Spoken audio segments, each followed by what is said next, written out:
Guys, Brent Splay from thirstgym.com. Today we're talking about exercise called the Incline Swiss Bar Bench Press. This is a great exercise to develop your chest and your shoulders and increase your incline or your overhead press. So what we've got here is a Swiss bar or a neutral grip bar where the handles are neutral, so your hands are facing each other, and that's going to put your arms into more external rotation. That's generally a shoulder friendlier variation, which makes it great with incline. Usually from an overhead pressing perspective, some people have shoulder issues or pain with that. This is a good way to kind of work around that to where you're almost overhead, but you're not quite, but you're able to keep your shoulders in a good, healthy position.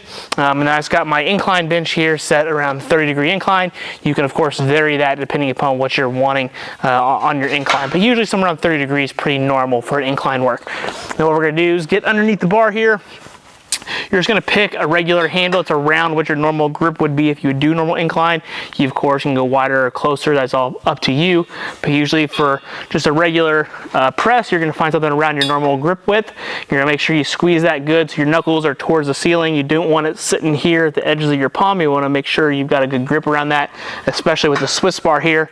And then you're going to take a good breath. You're going to try to set your shoulders a little bit. Make sure your feet are good and solid on the ground.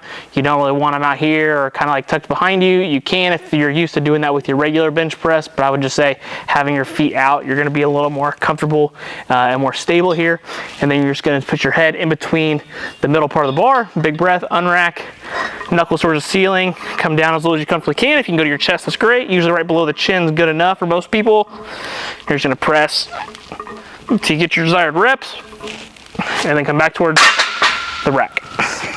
So as I alluded to, this is a good way to work around overhead pressing if you've got issues, or it's a good way to develop your tricep strength, more specifically for your bench press with more of an incline angle will make it a little bit more difficult. Again, I like this as like just a general strength exercise, so about 2 to 5 sets of anywhere from 1 to 6 reps, depending upon how you kind of got it laid in your training program. You can also use this as a supplemental exercise. So let's say you're like a strongman or you're doing some kind of overhead work. You could use this to help with like your log or any overhead pressing. Again, you're not going directly overhead, but you're still training the shoulders way more than you would with like a regular bench press, and still making sure your triceps and all that's kind of working together to help you towards that goal. But again, it can also help your bench press. Or for athletes, I really like using incline work for many of my football linemen, anything like that, to have them actually kind of pressing up at an angle, because that's what they're going to usually do for their sport, or any other kind of sport for that matter that has to go up. Shot putters are another great example. So it's a good quality strength exercise for athletes like that as well. But again, the take home here thing is shoulders are going to stay good and happy, so you can't go overhead. So if you got any questions, let me know in the comment section below. Thanks. Have a great day.